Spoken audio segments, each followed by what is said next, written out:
Dyma'r myfyrdod ar gyfer Hydref yr Wythfed. Gair byr o ras. Bydde dyma droddion ein gennau am myfyrdod ein calon yn gymeradwy ger dyfron o arglwydd ein craig a'n prynwr. Amen. Dwi jyst eisiau darllen cwpl o adnodau o lyfr cyntaf Samiwel o drydedd bennod. Roedd y bachgen Samiwel yn dal i wasanaethu'r arglwydd gydag Eli. Oedd erbyn hynny wedi dechrau colli ei olwg a mynd y ddall. Yr adeg yna doedd pobl ddim yn cael neges gan Dduw yn aml, nac yn cael gweledigaethau. Ond digwyddodd rhywbeth un noson, tra oedd Eli'n cysgu yn ei stafell. Doedd lamp Duw ddim wedi diffodd, ac roedd Samiwel hefyd yn cysgu yn y deml lle roedd arch Duw.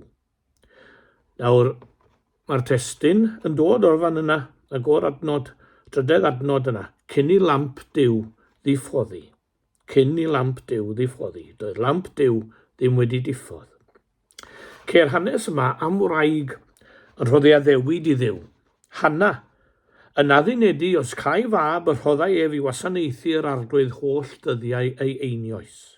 A chwarae teg iddi, pan aned Samiwel iddi fe gadwodd i gair, a'i gyflwyno i Eli yr offeiriad, i'w gynorthwyo ef ac i wasanaethu yn y deml.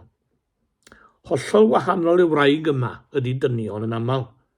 Mae rhai cystal â hi am addo, gwaith o lawer am gyflawni. Ni rai da am ofyn a gaddo, dim cystal falle, am gadw a ddewid. Dwi'n cofio darllen hen hanesy'n mewn llyfr am ŵr yn wael iawn credau fod ar fi'n marw. Nid oedd yn aelod mewn eglwys, yn wir bu'n wrthwynebus iawn erioed. Os cael fy nghadw tan y bore, rydw i'n addo y dofn aelod, medde fe. Gyda'r wawr anfonwyd am y gweinidog ac aeth ynta i gyrchu yn o'i ddiaconiaid, a pharatoi at dderbyn y dyn y difeiriol yn aelod. Cyrraedd y tŷ ac medde'r dyn gwael, mae'n ddrwg i ni chi gael siwrne ofer. Dwi lawer y well bore yma. Does dim angen i chi fy nerbyn yn aelod. Bore da i chi'ch dau. Ond dyma hanes gwraig wahanol. Un oedd yn cadw ar addewid a wnaeth hi. Roedd Samiwel bach o help mawr i Eli, yr hen offeiriad. Oedd yn gysur mawr i Eli, gan i'w blant ef ei hunan beri pryder a siom iddo, a fel yna mae hi yn aml yn dyfe. Roedd golwg Eli yn pallu, a chymerau'r bobl fantais. Gan allai Eli weld i fugeilio'r bobl ac i fynd a dod fel y carau nimisg, eithant i fyw bywyd gwael ac isel. Gair ar arglwydd oedd werthfawr, prin, yn y dyddiau hynny. Nid oedd weledigaeth eglur. Eglur fan hyn yn golygu cyhoeddus neu amlwg. Oedd gair Duw yn brin. Nid oedd cyfeiriad i'w gael. Pam? Dywedir pam yn yr adnod nesaf. Y pryd hwnnw roedd Eli'n gorwedd yn ei fangre wedi'w lygaid ef ddechrau tywyllu, fel na allai weled. Yn y dyddiau'r rhyfel hynny roedd Eli'r offeiriad cydwybod ei oes, wedi gael thiwo i'r gornel a'i olwg yn pallu a'r bobl yn tyfu'n wyllt. Darlun tywyll iawn yw hwn, sut bynnag yr edrychwch chi arno. Tu allan y wlad mewn cyflwr isel a thrienus. Tu fewn, Eli yn hen a meithedig bron yn ddall. Ond yng nghanol y darlun tywyll hwn, fe wyli'r geiriau'n testun ni. Wrth ddarllen yr hanes a meddwl nad oes obaith yng nghanol cyfnod mor ofnadwy ar hwn a ddisgrifir yma, fe gyhoeddir nad oedd lamp Duw wedi diffodd eto. Mae'r geiriau fel rhyw fflach o olau mewn tywyllwch, yn union fel mae goleidi yn trywanu'r nos a'i olau ac yn rhoi gobaith. Dyna fel mae geiriau'n testun yn union, doedd lamp Duw ddim wedi diffodd. Yn llyfr Exodus, adnod 20 o bennod 27, maen nhw'n sôn am ofalu am olew i'r lamp, i beri'r lamp losgi yn wastad ym mhabell y cyfarfod. Ar wahân i'r deml, mae'n debyg y cedwyd lamp i oleio trwy'r nos ym mhob tŷ. Cost isel oedd hyn mewn gwlad mor llawn o olew a tu goleio. Os ai'r lamp allan, roedd hynny'n golygu'r hen iddew fod y tŷ hwnnw'n wag ac yn anghyfanedd. Roedd hyn yn wir, mae'n debyg, am dan yn y lle tân gyda'r hen Gymru, mae'n debyg. Yng ngoleuni'r gred hon, gwelir arwydd o cad y geiriau nad oedd lamp Duw wedi diffodd. Ni'n deall nhw well. Mor ddifrifol oedd pethau, roedd yna breswylydd i'r deml. Doedd y lamp ddim wedi diffodd yn heml yr arglwydd. Ambell i awr heddiw byddai'n teimlo ddigon digalon. Ond i cheir pethau gwael a drwg yn digwydd yn yr hen fyd yma. Lladd, dwyn, twyllo, rhyfela ac yn y blaen. Teimla fe'n bod yn byw mewn cyfnod tywyll ar adegau. Ond fe ddeil yn wir, nad yw'r lamp wedi llwyr ddiffodd yn heml yr arglwydd, a dwi'n siŵr fod yna neges i ni yn fan hyn. Carwn dweud dwi'n ei ddau o bethau ngoleuni y testyn a'r hanesy'n y geir yma, a chyfeiriwch meddwl yn gyntaf at gweinidogaeth y lamp sy'n llosgi'n isel. Gweinidogaeth y lamp sy'n llosgi'n isel. Mor anodd i ni weld fod gweinidogaeth na gwerth, eto mae yna.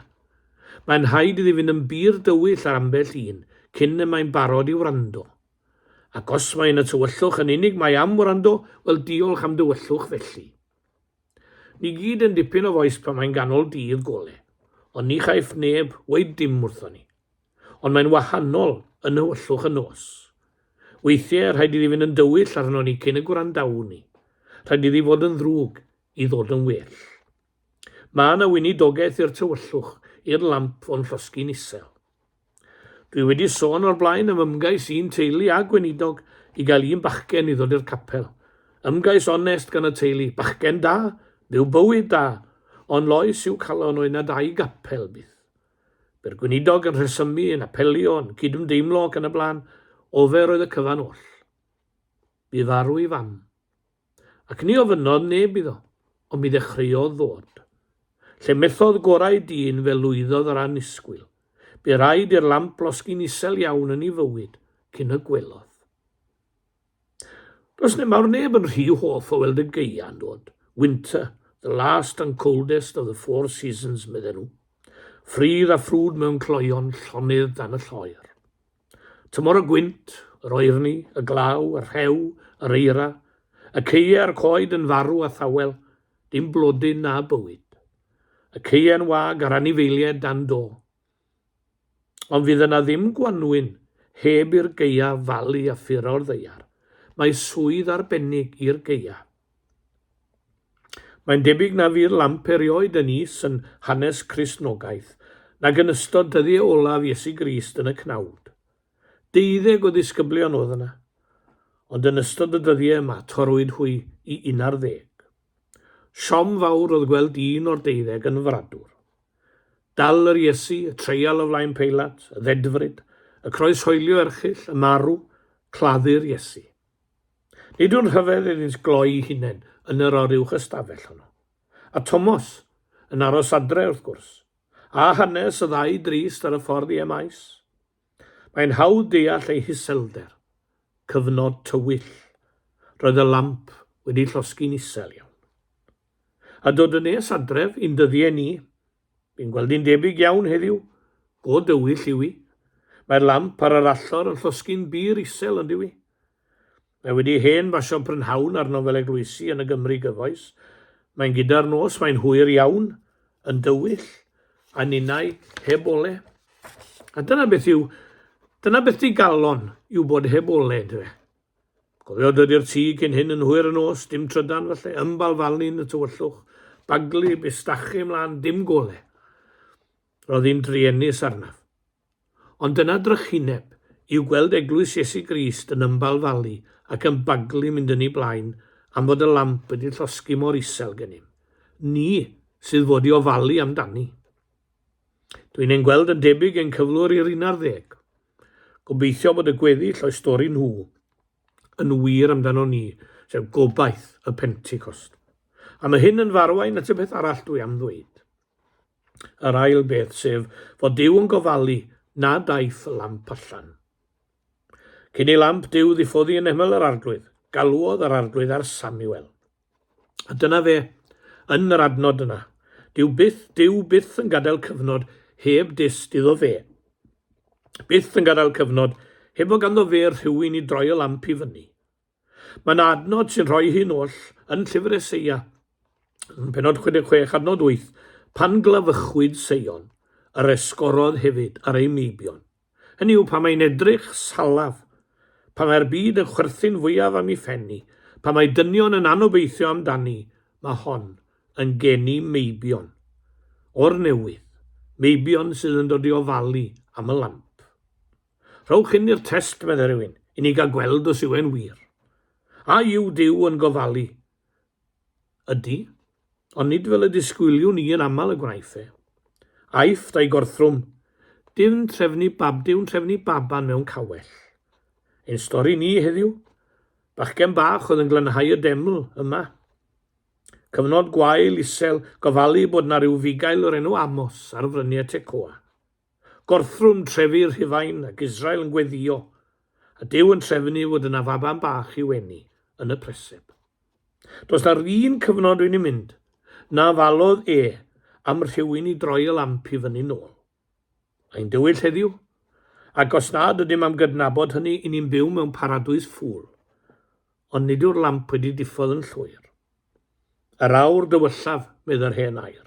Yr awr dywyllaf yw'r awr cyn y wawr. A dwi'n gweddio am gael gweld y wawr yn torri ar eglwys Iesu Grist yng Nghymru fach, pan fydd ei blant ef yn troi y lamp i fyny unwaith eto, a goleuni efengil Iesu Grist yn trywanu drwy tywyllwch ein dydd. Chi di sefyll yn syllu ar harbwr Abereiron pan mae'r llanw allan. Hen olygfa digon salw sy'n nhw. Rhymyn o ddŵr yn y canol, llongau bach ar ei hochor, a'r dywod brwnt fel mwd. Hen ddarnau o goed a thiniau ac yn y blaen i'w gweld, a rhathau cychod yn crogi'n llac. Ond ambell dro, mi fyddai'n gweld y lle pan fydd y llanw i mewn. Dyna hardd yw e bryd hynny. Golygfa digymar yn llawn bywyd a bywiogrwydd, a'r cychod bach yn sionc yn lle i marweddra. Fel yna bydd i ar yr eglwys, pan ddaw'r llanw, fe welir seion fel y wawr. Efallai fod y lamp yn llosgi'n isel heddi. Grandwch ar elfed, pan fyddo achos Iesu yn eiddiol a diglod, pan losgo'r lamp yn isel wrth ddisgwyl iddo ddod. A mae'r disgwyl yna yn rhywbeth positif cofiwn. Mae ef yn sicr o ddod, mor siŵr ag adaw'r llanw'r harbwr yna i'w newid a'i wneud yn hardd. Mwyn ei enw. Gan i orffen gyda gair o weddi unwaith yn Rhangor. Arglwydd diolchwn fod oleuni wedi gwawrio ar dywyllwch ein byd, trwy dy air yn Crist Iesu. I roi ni olwg ar agoniad y gariad, i wasgar tywyllwch ein hanobaeth, i ddeffro'n meddyliaeth geisio, ac i roi ni weledigaeth o ddynoliaeth wedi dyrchafu i ogoniant. Helpa ni, yn llewyrch dy oleuni, i ganfod y ffordd at Iesu, ac yn ei gwmni ef y ffordd i'r bywyd. Eiriolwn dros yr rhai sydd yn newyllwch ei gofidiau a hanobeth, yn arbennig yr rhai y gwyddom ni amdanynt, arglwydd clyw ein gweddi dros yr anghennus. I'r rhai sy'n mewn unigrwydd a dieithrwch, wedi ei llethu gan swildod a nerfusrwydd, heb neb i'w cynnal a'i hymgeleddu, rhol leini dy gwmni. I'r rhai mewn afiechyd a gwendid, sy'n anobeithio mwelltad ac yn ngafael nos dywyll ei pryderon, rhol leini dy ddiddanwch. I'r rhai mewn amheuon ac ofnau, sydd wedi colli golwg arna ti, ac yn methu gweld ystyr na diben i'w bywyd, rhol leini dy wirionedd. I'r rhai mewn tlodi a newyn, sydd wedi ei llorio gan ei hamgylchiadau, ac yn dioddef oherwydd trachwant eraill, rhol leini dy gyfiawnder. Ie gweddiwn i'th blant ymhob man, gan fod llawenydd bywyd, o fewn teyrnas loiwd y fab, ein harglwydd Iesu Grist. Amen.